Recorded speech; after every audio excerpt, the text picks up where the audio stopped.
Assalamualaikum warahmatullahi wabarakatuh. Perkenalkan, saya Zaskia Armelia dengan NIM C1B021053, Program Studi Ilmu Tanah Fakultas Pertanian Universitas Mataram. Baiklah, di sini saya akan menjelaskan dan memaparkan hasil praktikum lapangan geomorfologi yang dilaksanakan di daerah Pusuk. Sebelumnya, apa itu geomorfologi? Geomorfologi adalah ilmu yang mempelajari bentuk lahan yang menyusun permukaan bumi, baik di atas maupun di bawah permukaan air laut, dan menekankan pada asal mula terbentuknya serta perkembangan yang akan datang dan hubungannya dengan lingkungan. Proses dan bentuk-bentuk lahan akan memberi gambaran tentang gaya-gaya yang terjadi pada bumi.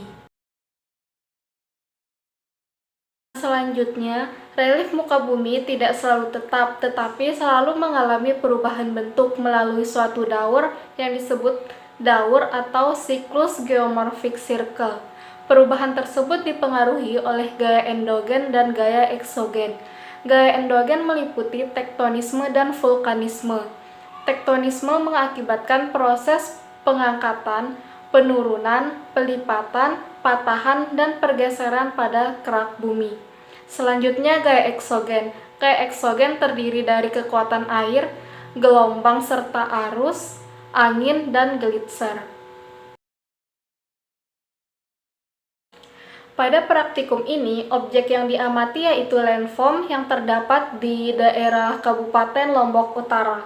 Sebelumnya, apa itu landform? Landform adalah, menurut Bloom 1979, setiap elemen dari bentang lahan landscape yang dapat diamati secara keseluruhan dan mempunyai bentuk yang konsisten atau perubahan bentuk yang teratur. Pada lokasi satu ini di daerah Pusuk, dapat kita lihat landform yang terbentuk adalah landform muda. Bentuk bukit dari landform muda ini adalah sangat runcing dan lerengnya yang masih sangat tajam, yang menandakan bahwa energi potensial untuk mengalami perubahan yang terjadi masih sangat besar dikarenakan kemiringan lerengnya.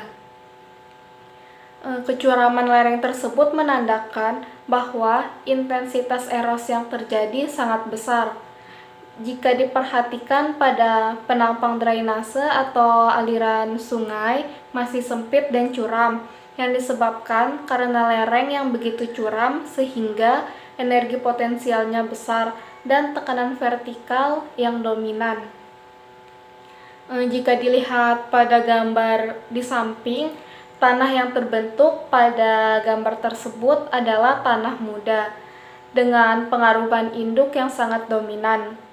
Vegetasi yang tumbuh pada landform tersebut masih banyak dan besar-besar, yang menandakan perakaran yang dalam dikarenakan tanahnya yang masih subur. Untuk menentukan batas unit pada landform muda ini sangat mudah dikarenakan sejajar dengan batas topografi dan memiliki perubahan lereng yang jelas. Selanjutnya di lokasi kedua yaitu daerah Pemenang.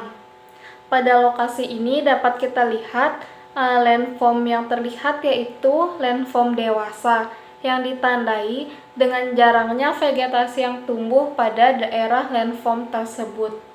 Tanah pada landform dewasa ini sudah didominasi oleh silikat sehingga warnanya menjadi pucat.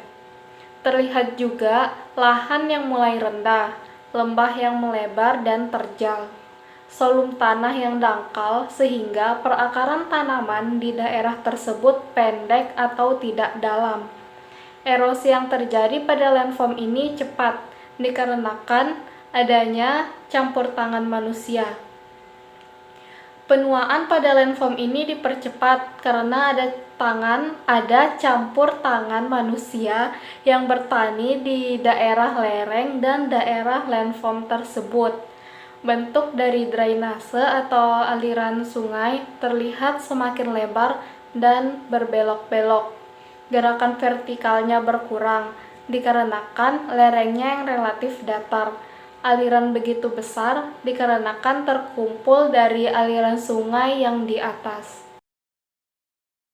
Selanjutnya di lokasi ketiga yaitu Desa Jugil, Kabupaten Lombok Utara.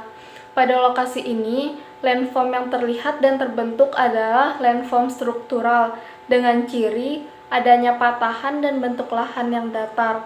Faktor yang menyebabkan terjadinya landform struktural ini adalah akibat adanya proses geologi berupa tenaga endogen seperti gempa bumi.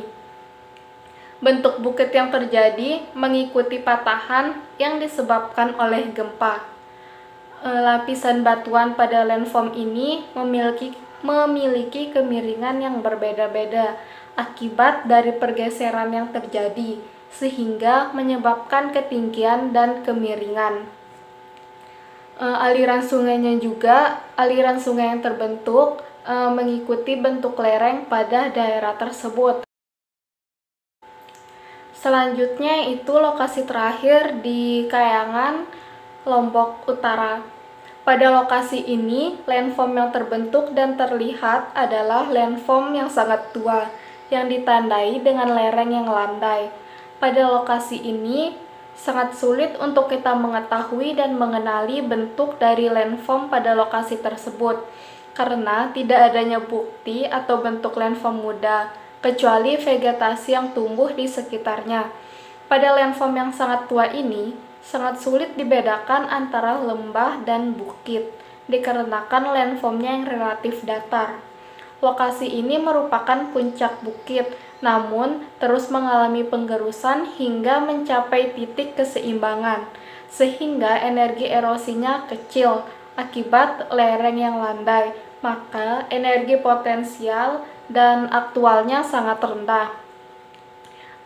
Batas unit landform ini tidak jelas, sehingga sulit dikenali ketika melakukan survei dan evaluasi lahan untuk penentuan pembatasan unit. Salah satu bukti landform ini pernah muda yaitu sungainya yang berbentuk huruf V. Sungai terbentuk pada saat landform ini masih memiliki energi potensial yang tinggi. Tidak mungkin sungai ini terbentuk ketika landform sudah tua, karena lerengnya yang landai. Sekian pemaparan materi dari saya. Mohon maaf jika terdapat kesalahan dan kekurangan. Wassalamualaikum warahmatullahi wabarakatuh.